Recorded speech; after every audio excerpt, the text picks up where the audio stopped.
It's Wizards versus Lesbians, a podcast for your ears. Hello and welcome to Wizards versus Lesbians. My name is Isaac. I am Alexis.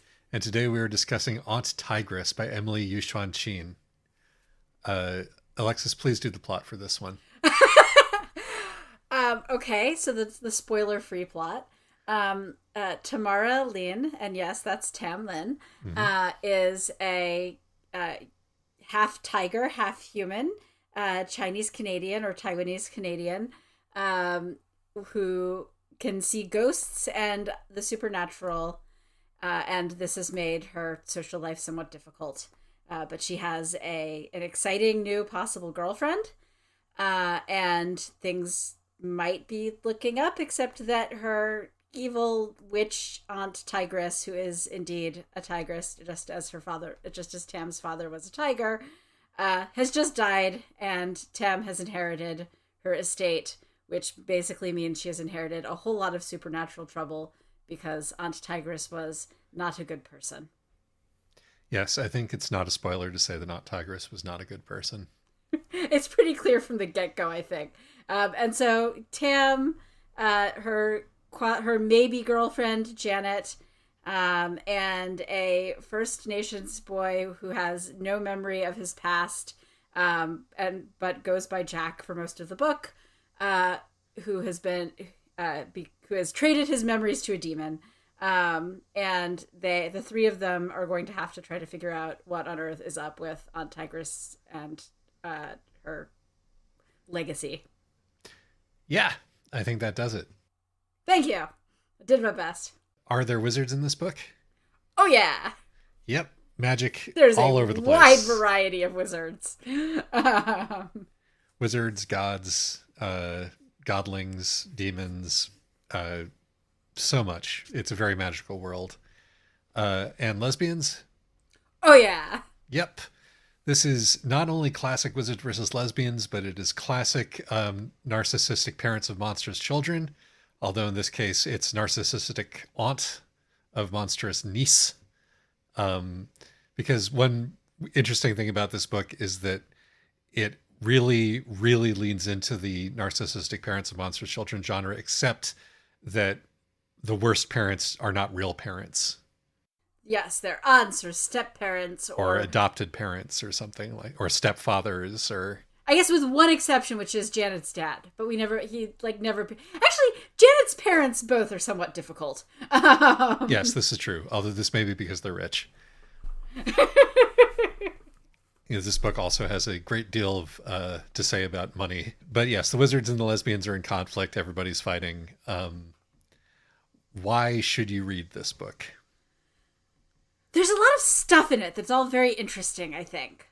For one thing, if you know Chinese, if you can read Chinese, then you get some fun little bonus stuff. Like every chapter title has a second chapter title in Chinese, which is usually a Chengyu, and is usually something of an ironic comment on the chapter and the English chapter title. So that's fun. A Chengyu is a proverbial four-character phrase, except sometimes there's 5 characters.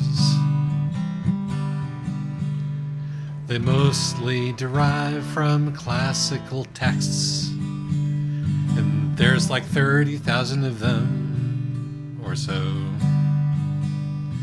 Alexis's favorite Chengyu is the following. Forgive me. 花式天子. That'll do. It means to draw legs on a snake, meaning to add something unnecessary.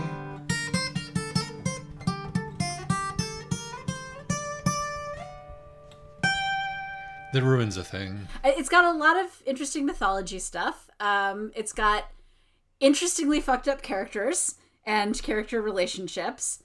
And a lot of things happen. I'm not sure I'd call this book good, but it certainly was... I was pretty thoroughly entertained on the first read. So we're going to cover Metal from Heaven next week, which is very similar to this book in a lot of ways. In one of the major ways is like it's a book that is longer than it needs to be. The plot is very vague. Vague me, just disorganized, I Yeah, think. not in the sort of, well, maybe in the vague sense also in terms in for Metal from Heaven, but in both cases, it's there's a lot going on and it just sort of happens, and the deeply emotionally and sexually abused, autistic coded female protagonist has to stumble through it, getting wounded a whole lot. I think this book is on the good side of that. I definitely agree. I think this, if that sounds like a good time to you, this is the good version. It's spoilers for next time about what I think Metal from Heaven I is. would call yes. I would say that this is an overly ambitious and the so a little bit of a failure, but like a kind of a glorious mess. It has some super beautiful stuff in it. It has some wonderful, unique, interesting images in it. It is like the when we ask for weirdness, this book delivers like true weirdness. And it really commits too. Like I really admire all the ways in which this book, it you want your undead fox ghoul familiar? Well, she's gonna be real creepy and also smell terrible. This is meatcore. It is absolutely meatcore and really captures the feeling of having sensory issues because everything is awful all the time. And it's very loud as well as being very awful all the time. Yes, and visually often overwhelming as well.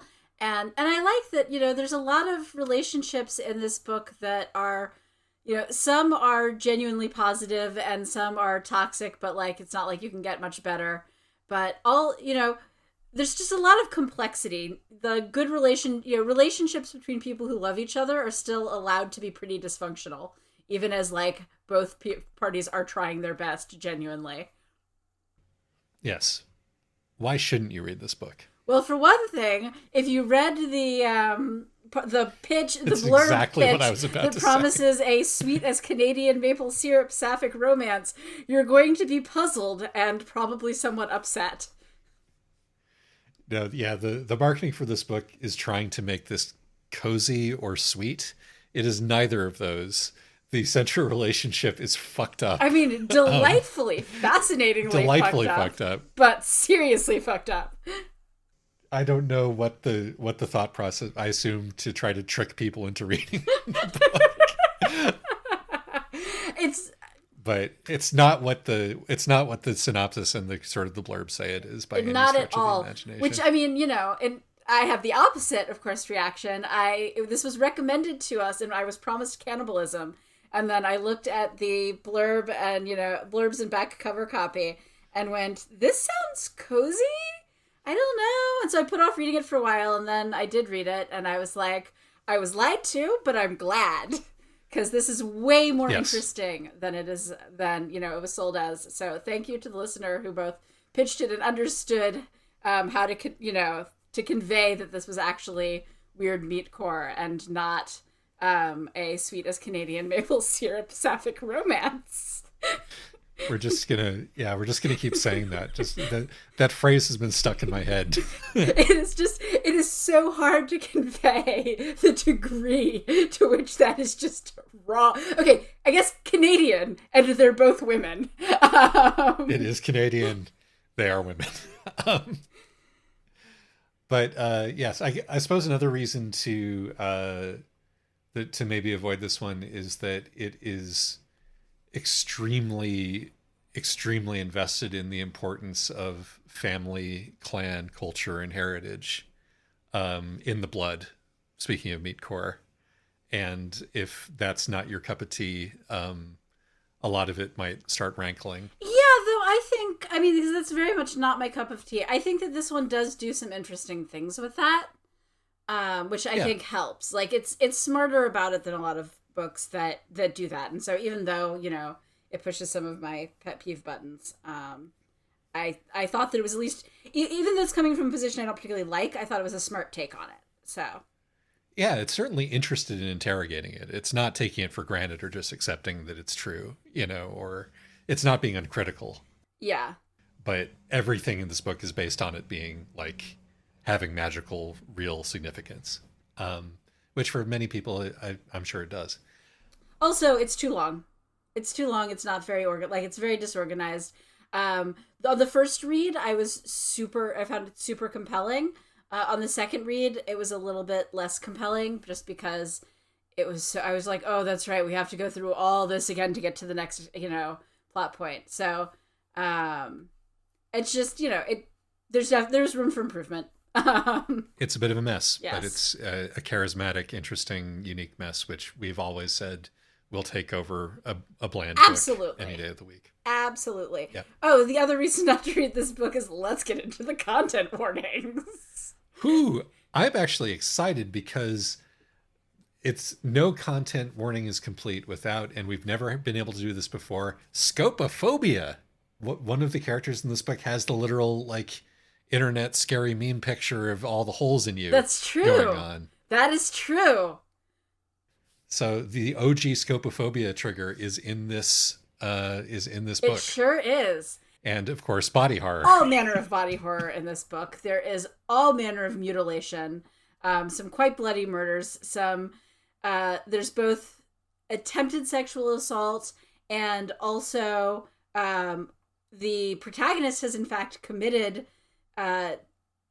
things that are, arguably sexual assault in the past. And then there's a scene that the girlfriend says is not sexual assault, but the protagonist is kind of worried that it is, and certainly involved. There was certainly some non-consensual kink going on. What happens to our character when she is a child is like monumentally Yes, fucked. there's also child sexual abuse and child non-sexual abuse, and just generally children being treated poorly in a variety of ways. Like creatively fucked up. And like this, once again, leave it to a YA novel to. I don't think this is actually YA. She's, among other things, she's 20. I think that the cover and the copy has misled us, but I do not think this book is YA. Right. Again, it's the marketing of it is just baffling. Yeah. But okay, so lead it to a an unsuccessfully YA coded book to really deliver on the unspeakable things, because wow. Yes. Trigger warning or content warning, so much physical and sexual assault. Yeah. Sometimes both at once. Yeah. And so much body horror, and if it, and also there's some bits of psychological horror. There's, Yeah, unreality. So much unreality stuff. There's there's also references to various historical traumas.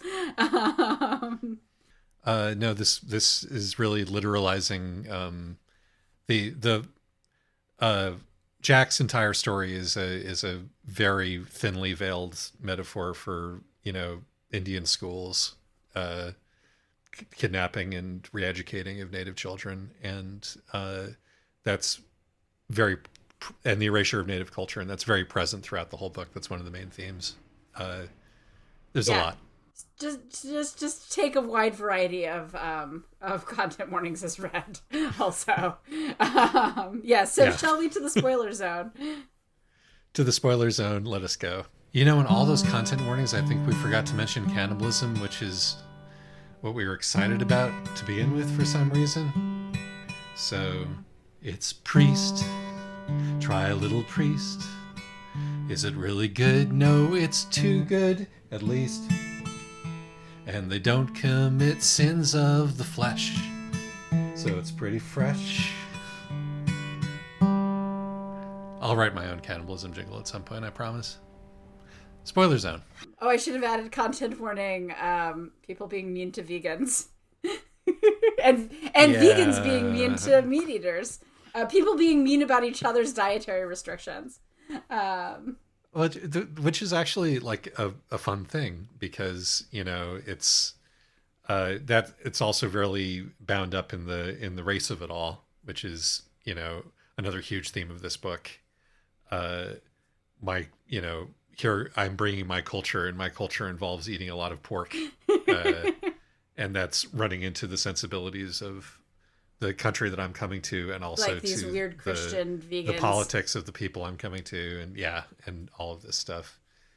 The our poor Tamlin, who has been who has been lumbered with the name Tamlin for a start, which does give me an opportunity to do again the wonderful Fairport Convention song about Tamlin, which I got to do in a previous episode. Yes, and we'll note that the love interest is named Janet, so we're very, very clear about this. And then also her last name is Child, so not subtle. Janet tied her kirtle green a bit above her knee, and she's gone to Carter Hall as fast as gold can sheen. Not subtle. Yes. But that's fine. Yeah, no, the names in this book are like smash you over the head, and that's fine. The Tigress is named Aunt Tigress. Right. It's Tiger Dad is just named Tiger. It makes it extremely easy to keep track of the characters. Cough, metal from heaven again, cough. Rather than having them being named 3 different fucking things. But yeah, no, subtlety is not what's going on here, and that's fine. As the themes are mostly just straight up brought up by the characters and discussed, and the ones that aren't are only a tiny bit beneath the surface. Did you listen to the audiobook, by the way? I did listen to the audiobook, yes. Does the audiobook retain all the Chinese in the book? Yes, it does. It just says at the beginning and the end of the chapters, it gives the Chinese and yeah. So the section changes when it's doing a flashback. It's the story of something, and so like Jack's story. One of his, the one where he first wakes up with no memory, it's Shi de Gusher. It's the story of the lost memory, or the story of the amnesiac. Oh yes, it does do that. Yeah. Okay, good. Mm-hmm. I was gonna say, because I actually think that is a place where the book is allowed to be kind of subtle. I mean, I guess it's a little too bad. I mean, it's a little too bad that it's not accessible to many readers. Because it does like add an extra layer of meaning. I mean, for one thing, each story, it's labeling who the protagonist is and like telling you, what their narrative role is. And doing that, like Miranda Chung, she's Nyugwe, she's the female ghost, and that's her narrative role, right? Because like she's also a nurse, she's also a mother, she's also somebody who's like sold out a patient. But her narrative role is she is the female ghost, the ghost lady. Yes. Once again, making everything relatively easy to keep track of if you happen to know Chinese. Right. So like the one that's called His Mother's Son, the chapter title is Munan, which is literally, it's a Chengyu, so it's literally the day of mother's difficulty, but it just means your birthday. And, that's a fun like extra layer of memory, because this is the chapter where he gets his memory back. Excellent. No, yeah, that was completely lost on me. Right. I assumed that the English was just a translation of the Chinese there, and no, it's not. It's not. So it's fun, and I actually kind of wish. I mean, I understand that part of the point is that there's this information that you can't access, and these things get lost in translation. But perhaps just because I'm professionally invested in translations being important, I think it would have been nice to have, I don't know, a glossary or something at the end of all the Chengyu. I mean, among other things, some of them are fairly obscure Chengyu and some of them are ones I didn't know.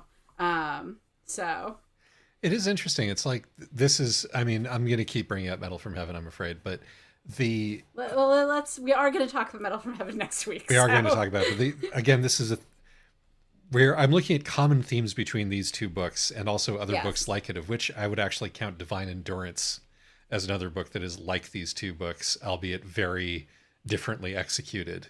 It's the extent to which you are willing to lead the reader when you are writing from a place of massive resentment, and your major your major priority is getting the pain across, because the pain is both a rebuke to the reader's perspective and a catharsis for the person expressing it. Uh, and Yes. so it would feel strange to me, given this book is the book that it is, to have it have like a glossary, to be able to be like, oh, and now that I've pummeled you with my pain, I'm going to give you a little bit of a sort of a guide, because it's one of those things, is like, I'm not your tour guide to my culture, is very present in this book. Who culture belongs to, and who gets to say what, and who gets to do which rituals, and all of that. It I don't think it's interested in that sort of free uh sharing, or that thinking in terms of like definitions and translations. Although I wouldn't say that it's xenophobic either. No, I mean, among other things, I mean, I actually do think that the use of, of Chungyu here works really well with the themes of knowledge in the book, because, there are things, there's like rituals and stuff.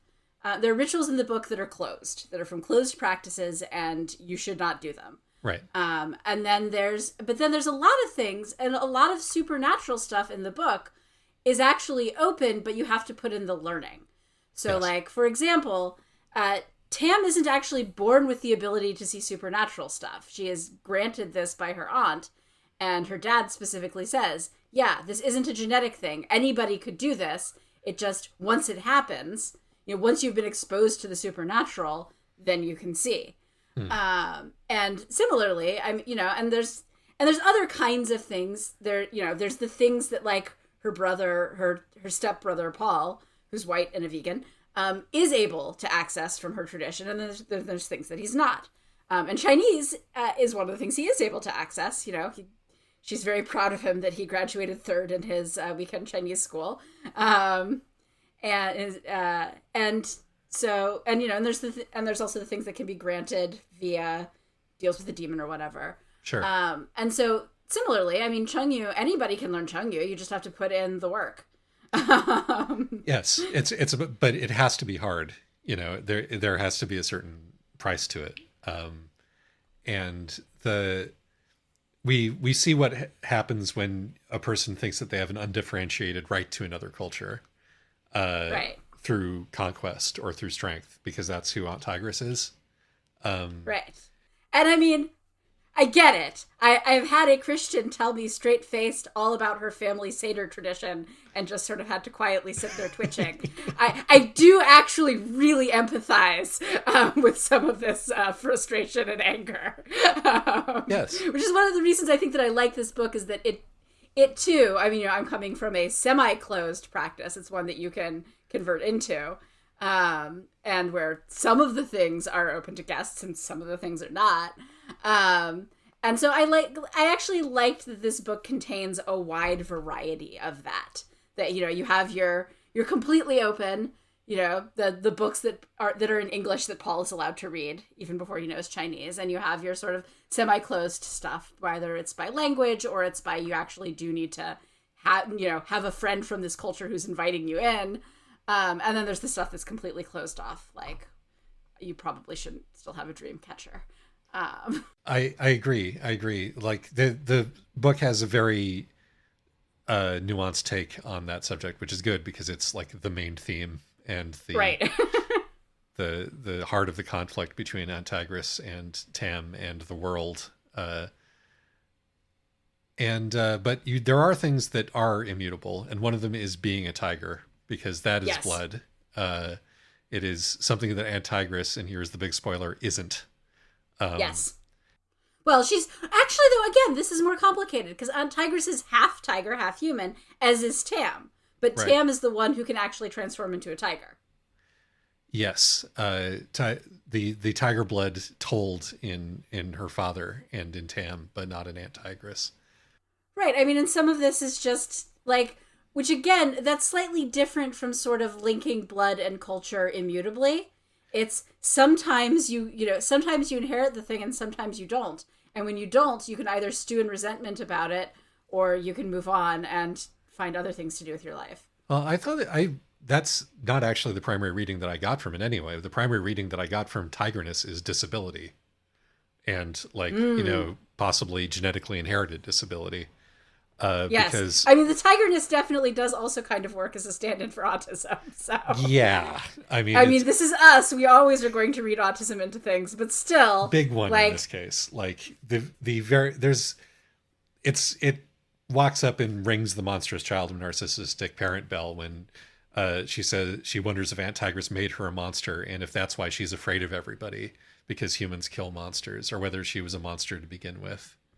This book doesn't have the sort of the, or at least Tamlin at that point in her life doesn't have the sort of queer, we're taking the monster tag back on ourselves and thinking of ourselves as strong and scary. It's a monster is something that is hunted because it is different and because it doesn't understand humanity, which is something that Tam keeps coming back to, is that she does not understand people inherently because she is a tiger. And she goes nonverbal a lot because she is a tiger, particularly when she actually becomes a tiger at the end of the book. yes. It's fun and funny to imagine neurodivergent people as tigers. Autism, the animal, sex and ancient things, a totem furry pervert, and the madness that brings. This is all a funny thing to pretend to be, till you wake up one morning and say, that's me. But, at the same time, you see her father, who's even more of a tiger, and, he's clearly also autistic, but, like, he's an adult who's really put in the effort to, like, learn social norms. Yes. And be compassionate. Yes. No, it's as with autism. It is he's a person who has learned and worked and lives a functional life. And it wasn't his fault that he wasn't able to pass that on to her, which is one of the big things that she has to grapple with over the course of the book, of the narrative, because her mom, who is just trying her goddamn best, cannot actually understand from inside what it is to be Tam, and is also a human person with a lot of the same faults that everybody else does, which leads her to bring in the asshole into their house who makes things much, much worse.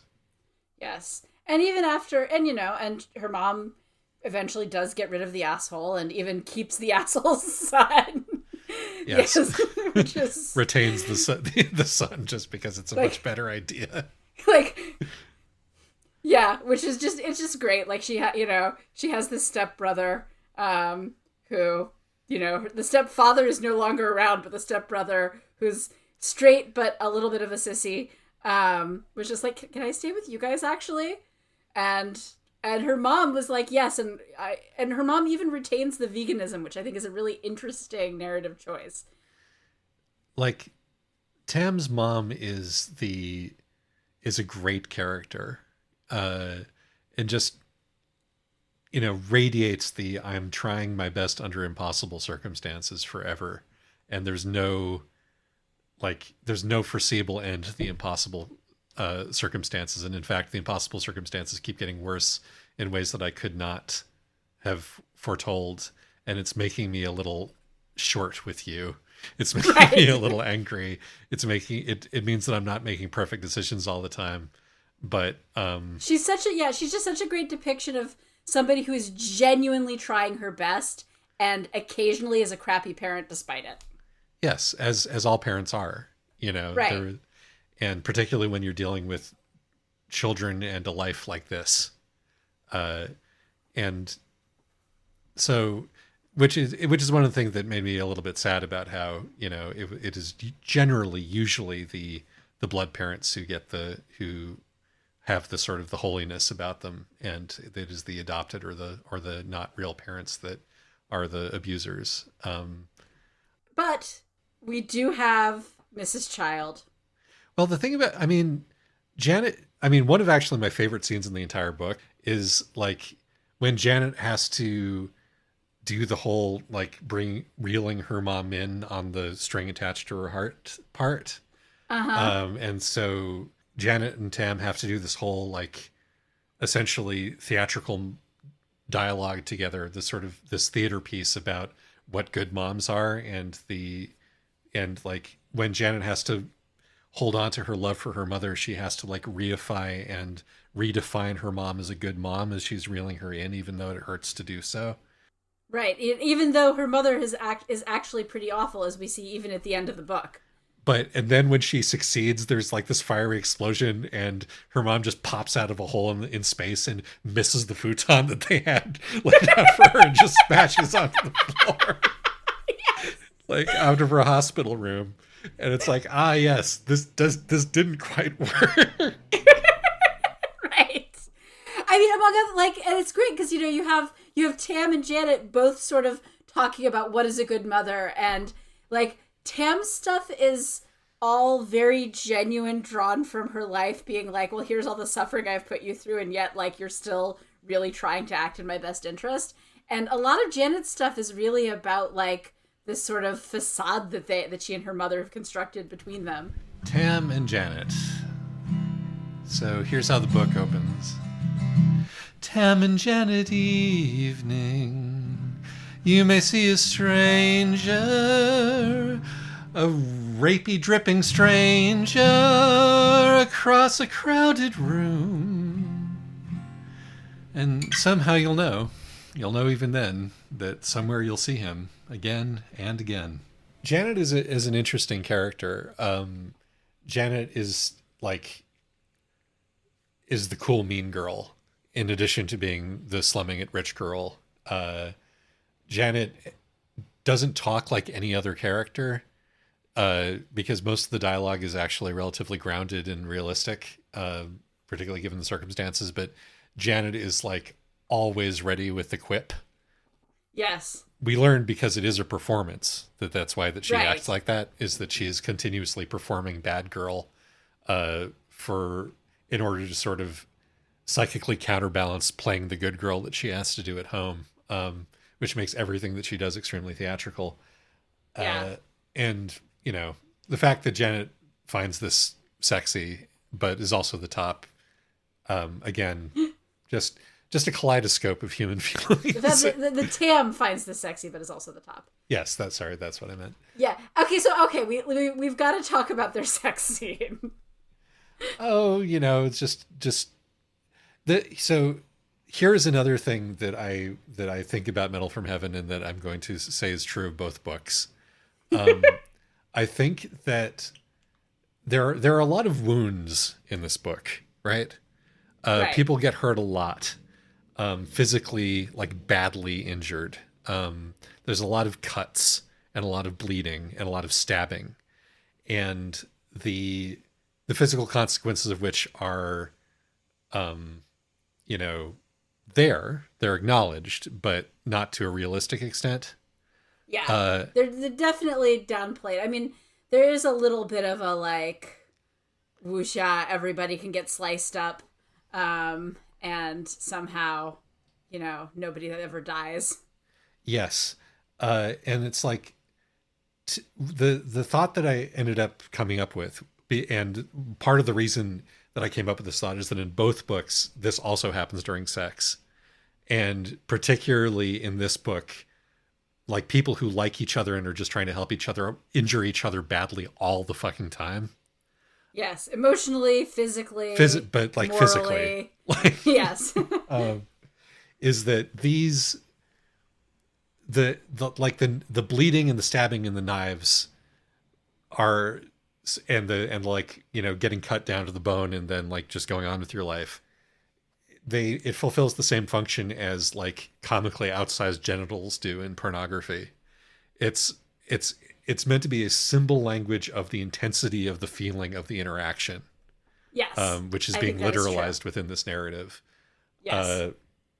Which is why everybody keeps like, giving each other like lasting horrible injuries by accident.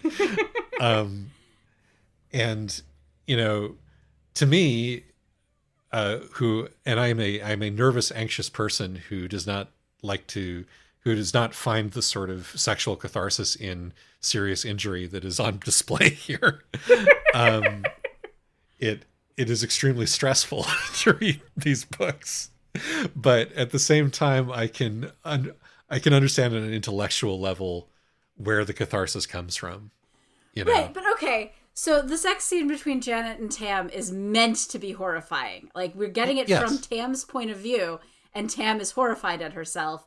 And and it is left ambiguous whether or not Tam actually turned into a tiger, or simply, really channeled her tigerness.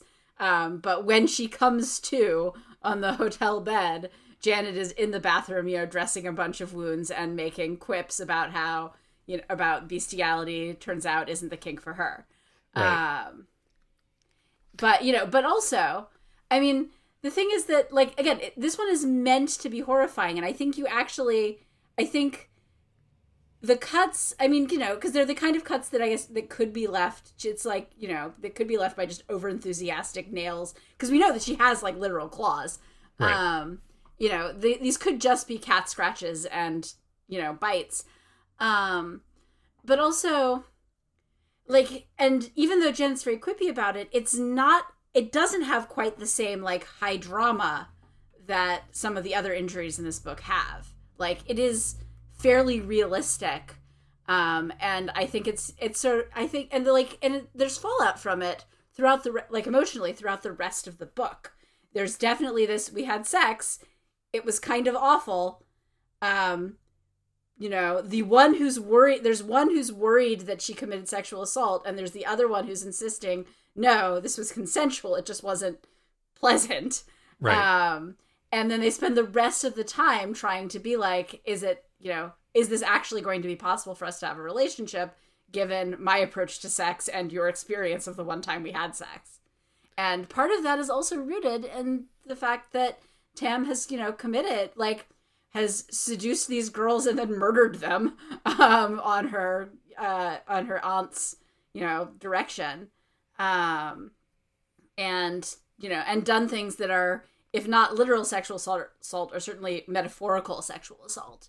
Yeah. Leaving these magical dryads and stuff broken and crying, and so some of this is a question of, okay, well, now Tam is having sex that is definitely consensual, at least from the perspective of the other person.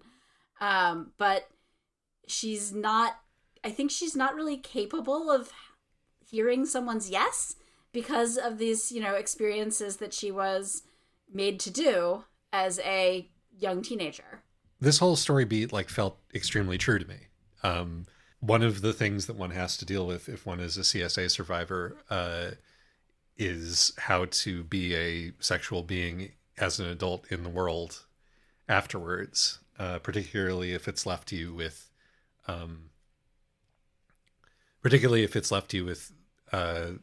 kinks, which might be alarming to civilians, which of course happens quite a lot. Right, but Tam is experiencing both, CSA trauma, but also moral injury. She has done things that, she was the perpetrator and also the victim because she was a child. It's a hard line to draw. Right.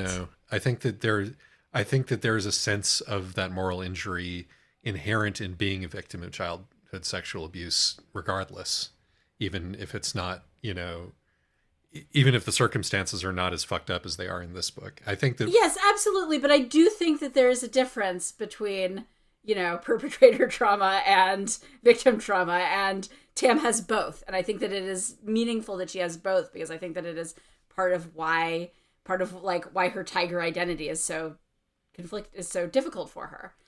She is both afraid that humans kill monsters, but she's also afraid that monsters kill humans. Yeah, it is a really sort of nuanced and generous metaphor. And I think that I think that you're right in that it really is calling that part out, particularly because we have one of her victims, albeit that one is not explicitly a sexual one, but it's the same thing. The Revenant Fox is another, right. Is another one of her victims in that sense. Yeah. And the things that have happened to the Revenant Fox, and she's just around, and the the toll of her victimhood and of Tam's guilt about that is made present in the Revenant Fox, like just feeding on her life energy at odd moments. Right. Just like quite literally drinking her blood and eventually eating her human skin. Yeah, sort of revealing to all the world the monster in quotes that she actually is. And I actually think, speaking of like sort of family inheritance, that this ties really well thematically with the idea that they're immigrants to Canada, and that puts them in a position of marginalization. But in their previously they came over to Taiwan with the Kuomintang, so they were also part of this like fascist invasion, authoritarian state, and like her father, really tried to be the good Wai Shengren. Like he learned Taiyu and settled. So I think they settled somewhere like the east where there's basically no mainlanders.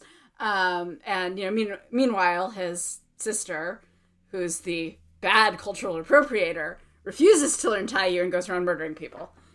But like I think that's sort of part of the thing with this book is that you can be a victim and a perpetrator in a variety of different ways. Oh yeah. Yeah, and as a Taiwanese history nerd, I was particularly pleased to see that like there was that thematic resonance there too. And like that's made explicit in the climax of the book when Tigress tries to appeal to Tam Lin's sense of cultural victimhood, being like, "Aren't you, as a victim of anti-Chinese discrimination, when you were bullied at school for being..." And I was like, yeah, until I transferred to a school with more Asian kids. Yeah, no, I loved that whole sequence. It's like, this book is so clear, like, in so many different ways that nobody is free of sin. Well, with the possible exception of Jack, and that, that everybody exists within these frameworks of power. And it's also very good about the way that this power manifests in so many different ways, like the power of what you can know, the power of what you can do, the power of what you can do to people, sexual power, sexual control, cultural power, cultural control. And, everybody exists within this sort of web, and moving within it, like, ripples out injury almost without, you're needing to have any intent or any knowledge at all. And in fact, it's the gaining of knowledge and practice intent that minimizes the injury. And there's moral injury again. It's actually kind of remarkable how neatly that works out, given how rangy the narrative can be. But Tam's major challenge here is navigating being both perpetrator and victim, and also being herself. And that ramifies through all of the various themes, from sex to politics to the fate of the world. Yeah. It's so actually let's pivot to talking about Jack, or Soyokos, and his mother, who are, you're right, like they are kind of the two characters who never ever do anything wrong, like bad.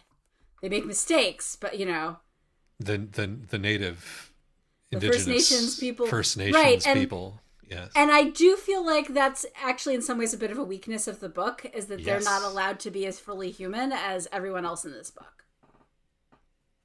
I would say so. I think that it is, Jack sort of seamlessly goes from like perfect victim who never loses his temper with anybody because he can't allow himself to do that, to enlightened spirit, and doesn't really stop at human at any point along that journey, even though he is one of the major characters of the book. And that is unfortunate. I will say that like the moment of where Jack sort of remembered the deal that he had made. And I suppose this is the flaw, is that he seeks revenge as a child, that he signs himself up to be a child soldier. Right, but he was 10. Right, exactly. But the moment where it's like, he's like, oh, I gave up my life to become special and powerful, and then I forgot that that's what I wanted, and so I never learned to be special and powerful, and now I'm just weird and disconnected from everything. uh, that felt really like that felt really powerful to me, I guess, because of who I am and what I can relate to in this whole mess. But Yeah. um, the sort of the idea of like, giving up your humanity and your culture to become powerful, and then realizing that power is never what you wanted, uh, is that's that feels emotionally significant. But again, he's sort of a tabula rasa on which this on which these themes are being projected. Right. And I mean, like, the thing is, there's a lot of nice moments in his story. I feel like he and his mother, I feel like it's a little bit unfortunate that the two First Nations characters in this book are sort of unnaturally perfect in a book that otherwise everyone makes, where everyone else is entangled in this web of, of hurting and being hurt and doing your best and falling short. And then our two First Nations characters are sort of set apart from this and just get to be inhumanly good. No, I think you're absolutely correct about that. Uh, and I'm also sort of reminded of Mr. Rain's like seemingly infinite empathy Compassion. and Right, compassion exactly. and generosity, even in situations where it's clearly not in his best interests or anyone's best interest for him to be doing this. And yeah, no, it feels it's sort of the problem that goes all the way back to the city in the middle of the night, where when one is looking at the sort of the bleak fuckness of the world to the extent that this book is, it is so tempting to be like, but there is a goodness that is past, and that one can still encounter in this world, and allied a bunch of things. And I think that does happen here to a certain extent. Yeah, well, and there's just like it ends up having the side of I almost feel like it's that the author was so careful to really be respectful of the indigenous characters and cultural portrayal in the book that it ends up somewhat dehumanizing them. Yes. And then on the other side of that, what do we make of Miss Little's husband, Raja? The Yeah, he's sure there. the man from the Middle East, who, for reasons known only to him, is really uh, dedicated to this demon. And what does that mean? It's hard to say. And why is he here? And what's his role in the sort of in being the person who's trying to teach Jack violence? Yeah, I did not feel like Raja, or for that matter, actually Miss Little, were quite integrated into the major narrative. I mean, like, they exist partly to be sort of to seem like they're being good parents to Jack and then not. I guess they represent like I don't even know. Raja was a complete. I was just sort of boggling at him and being like, I I don't don't entirely understand know. this. I don't get what is up with Raja. Like, Miss Little is a demon. Okay, fine. And she serves a useful narrative role, among other things, being a good, terrible mother figure. Mm-hmm. But like, I think this is actually just part of the problem with Jack's whole story falling short a little bit. Yeah, I the further interestingly, the further away we get from our Chinese, Taiwanese, Canadian protagonists, the more tenuous things start to feel. Uh, and what can you do? Yeah. Whew. Ooh, there's so much in here. So okay, let's talk about the ending, because I thought I actually I was expecting that part of the ending would be, we're being set up to believe we have our shapeshifter named Tam Lin, and we Mm-hmm. have our love interest named Janet, and I was expecting there to be this moment where her humanity gets restored by the the loving persistence of Janet. And no, the book ends and she's still stuck as a tiger and she's really depressed about it. I liked that a lot. Me too. I I thought it think was a that great choice, like leave it, she's actually been she's been seriously permanently disabled from this, and she might get her human shape-shifting ability back, but like it is not going to be easy, and we're not going to give you this easy ending. She got stabbed in the brain. Right. And again, all the stabbing is heightened, but that's still a traumatic injury of significant proportions that would leave you like bedridden for months, as you try Right. to piece yourself back together. And we're not pussyfooting around about the consequences of that. And I like that. Yeah, no, I absolutely agree. The fact that part of this problem is that her revenant fox ate her human skin, adds an interesting layer there, among other things, because, she's now permanently disabled, or at least she's now seriously disabled, incapacitated, probably not permanently, but at least for a while, and it's going to be a long, slow recovery. And this person who, she very seriously hurt is going around looking like her, but being more functional. Yeah, that is fascinating. It feels a bit DID. It does, yeah. Like there's definitely a dissociative aspect there of, the me that is stuck in this room and the me that is still able to go around functioning, albeit in a really weird way, kind of off-putting way. Who is also like the little girl who I got murdered when I was a little girl. Right. When I was a little girl, and this is, like her big moment of her first serious traumatic moment. Yeah, no, it feels, there's like regression there and disassociation, and like, I mean, this book knows from trauma, and like, yes. And what is happening to Tam is like the long painful result of a huge trauma, and it can be read in any number of ways.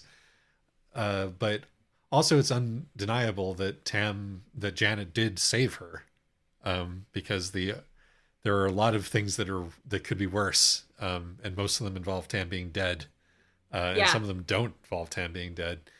How this could have come out, and in the end, the important thing is that even though the world is fucked and the gods are mutilated and the land is mutilated, and the extent of the rape of the natural resources and the grinding of imperialism means that literal dirt is falling from the sky, and at the end they're going to be able to open up a little shop.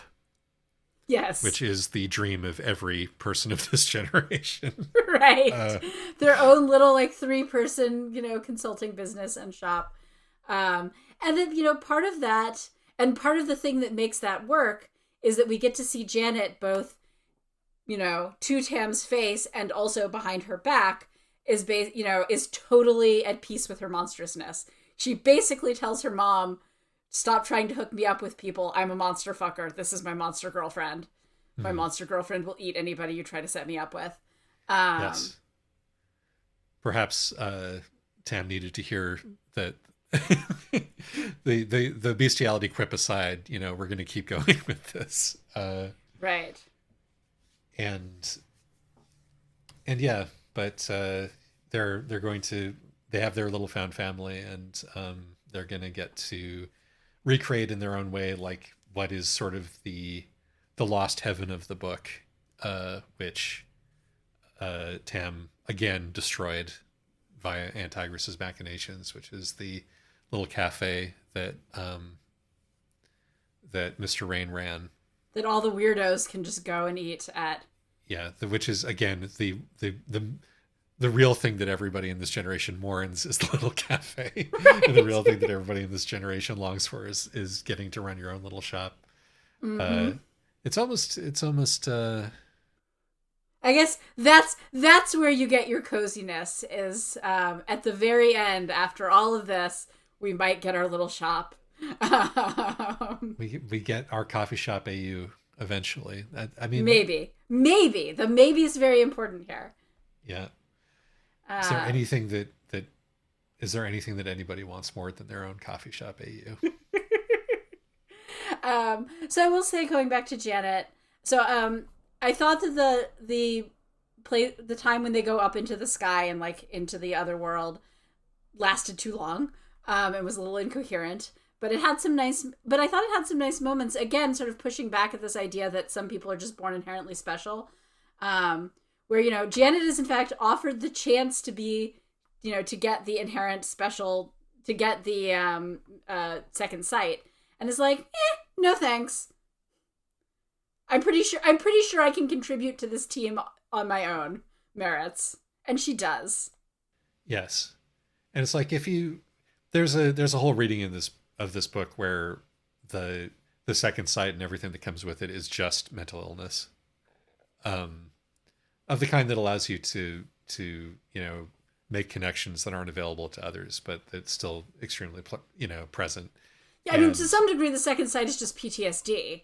You have a traumatic event, and then after that, you look at the world differently for the rest of your life, in a way that other people don't have. And it's like, you know, you make a deal with Raja again. Raja? Who the fuck is Raja?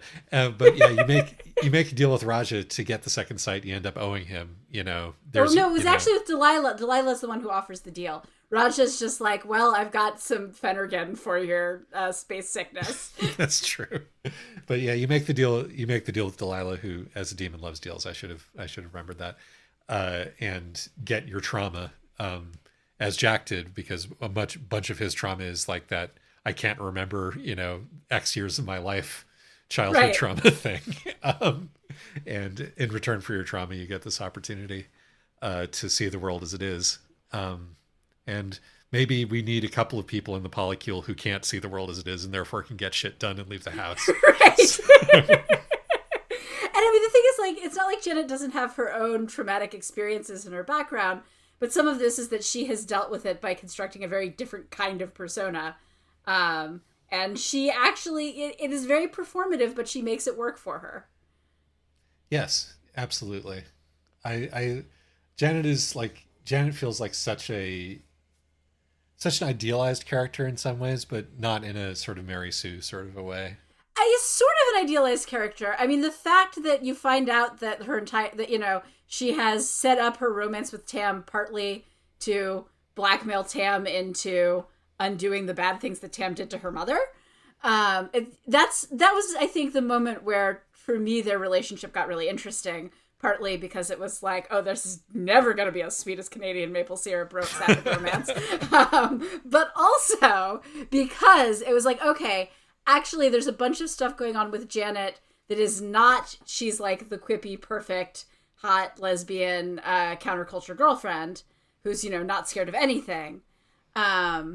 It's, you know, she's gotten really good at constructing, you know, like constructing personas, and actually does make them work for her. Like, I'm not sure I would call Janet neurotypical and, you know, unmentally ill. She's the most functional of the bunch. And part of that, but also, of course, part of that is because she has to be. You know, her dad left, her mom's in the hospital and is also just kind of awful. And so, like, Janet has learned how to be the adult, and we get to see her start to fray around the edges as the book goes on. And then she once again has to get her shit together because now her girlfriend's a tiger. And this is one of those sort of loose threads in the book that I think works really well as a deliberate loose thread, where it's like, okay, but once Tam, you know, recovers enough that she can be human again and they can open their shop, like, eventually Janet is going to fall apart. Yeah, that makes much sense to me, but she'll deserve it at that point, and somebody else in the polycule will be functional enough to leave the house at that point. That is the hope, right? The hope is for her to be able to stay together long enough for the... I'm not sure it's entirely a polycule because there's two lesbians and a boy who doesn't seem particularly attracted to either of them. I'm being flip. I know. I will call them a battle throuple because their dynamic is actually remarkably similar to the main dynamic of the three characters in Deltarune. Okay. Janet playing the part of Susie. But that's just for me and for the Deltarune fans out there. Hi, Deltarune fans. Yes. And yes, the pure native boy is Ralsei, the stuffed animal. But sure. Anyway, having never played either Undertale or Deltarune. But regardless, I think once again I've derailed myself with my stupidity. It's really funny that we've basically spent almost no time talking about Aunt Tigress, the titular character of the book. I like that we got the scene with Aunt Tigress and Tam's mom where they cry together Yes. over Tiger. Yeah. Like there is a human being in there somewhere. And also the scene where she gives Tam the rooster, like she does, she does a good thing for Tam as well. I mean, and you can definitely see why Tam thought that she was the coolest person in the world when Tam was a small child, you know? Right. And again, when Tam loses her dad and like sort of needs this replacement parental figure, why, despite the fact that she, Aunt Tigress had already used her to murder a fox cub, she's willing to go back and start working for her.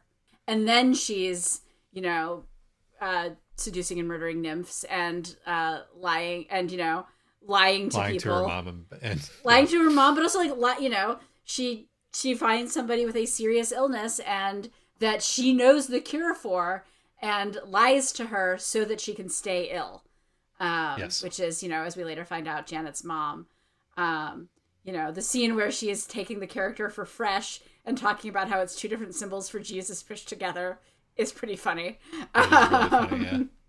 Yeah. This is not a book that wants to be funny a lot of the time, but when there are jokes, they're surprisingly nasty and good. Yeah. But but then again, this is an interesting moment where, you have the wealthy white Christian woman and the, traumatized, Chinese Canadian girl with her illnesses, but she has her access to knowledge, allows her to seriously, enable the serious injuring of this woman and almost a decade of worsening chronic illness. Indeed. Yeah, but no, Aunt Tigress turns out is just a bad person, and nothing more than that. Well, I mean, she's a bad person because she's entitled, right? She believes that she should have access to everything. She believes, when they go to Taiwan, she believes that she should be able to eat the local Taiwanese, which again, great metaphor for the, Guomindang. Then when she gets to Canada, she says, oh, this is a land of opportunity and multiculturalism. Clearly, everybody's cultural practices belong to me, and also I should get to eat them. Again, subtlety is not really what we're going for with this book. Well, at least not with Aunt Tigress. Like, there's some subtle moments in the book, but Aunt Tigress's deal is not subtle. She is just the manifestation of entitlement. And she is going to, and also, thus, she provides some of our cannibalism, though we do also have the Wendigos for cannibalism. And it is just one of the interesting things about this. I mean, one of the fascinating things about this setup and about the book in general, that the avatar of entitled colonial rapaciousness is an old Chinese woman rather than like a oil executive in Canada. Yeah. Well, I think to some degree this is something of an in-community book, I think. Says the white person reviewing the Chinese Canadian. This is the white American reviewing the Chinese Canadian book. But like it, we all have an amount of this colonial, actor within us, as Tam, exhaustively discovers about herself. And being a more or less privileged minority in this situation is its own thing with its own rules and its own consequences. And with its own rules and consequences, and also to some degree with being held to a higher standard. Because Tam goes through way more angst over what, her aunt has done to the First Nations people. And Janet, meanwhile, is just like, yep, my people were terrible to your people. And yet here we are. We're still going to be able to work together. Because Janet's the rich white girl, right? She's able to just sort of shrug it off and be like, yep, I feel lots of white guilt, but I'm not going to waste time wringing my hands over it. Yes, which is like part and parcel of what makes her heroic also. It does, but it's... Her simplicity in that regard is, basically just a part of like one of her big, character beats and one of her advantages in these situations, which is that when she can see the right thing in front of her and then does it. Whereas Tam is like tied up in so many knots about, fear and paranoia and, sometimes justified paranoia. But it's Janet's sort of straightforwardness that lets her do the Tam wrestling and rescuing. Yes. Yeah, no, I mean, one of the things that makes Janet heroic is that she uses her white privilege for good. Yeah. No, and really, but still, like, I think it is, not only is it interesting that our figure of entitlement is this elderly Chinese woman, but also, and who is in fact an immigrant, but also that, one of the results here is that Tam really does end up, which I think it is fairly accurate that often people from marginalized groups end up being held to a much higher standard of social justice principles than just your random rich white person. Absolutely. Wrapping up. So, do we have any more notes before we wrap up? I think I'm good. Cool. I just want to mention that the Lord of the Plains bleeding stories thing. I don't know if I'd ever encountered that before. I thought it was a very cool way to do the sort of narrative spiraling trick that this book does. The thing that we see over and over again, that as the viewpoint characters like ability to hold herself together as a person dissolves, so does the narrative structure. Yeah. But I like the fact that she was literally soaked in story blood being what allowed us to spin off. And I agree. That was a great image. Yeah, and it lets us tie up a bunch of stuff and learn a bunch of stuff that we wouldn't have been able to otherwise. And so it was both a great image and just a cool trick from a storytelling perspective. Yeah, it was a great image and also a really good narrative device. That was really well done. I liked the way that Tam's mom clearly isn't thrilled that her daughter's a lesbian, but like at this point, this is the least of her daughter's problems. And so, oh my God, yeah. Like the way that she's like, all your brother's friends are nice, polite young people, and your girlfriend is being really kind of annoying, but I still made her bacon even though I'm a vegan. She did. I mean, she gets points for that, I think. Even though I'm a vegan and I hate American breakfasts. Right, exactly. I still made bacon for your stupid white girlfriend. So could you just be a little bit less of a brat today? It was just such a great, like, parent-child, they both love each other and they both have problems and they're trying and it's kind of failing, but at least they're trying moment, I think.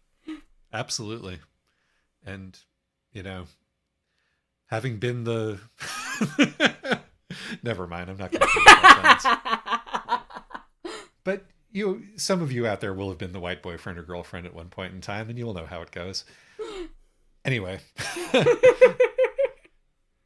Shall we wrap up? I think we should wrap up, yes. So as you are all well aware, our next episode is going to be Metal from Heaven. Which I think have already gotten a preview of Isaac's opinion, but I am going to, leave you in a bit of suspense about mine, just so that, we have a reason to do a podcast, record another podcast. I haven't finished the book. I've only read like 90% of it. Maybe the very, very end will change my mind.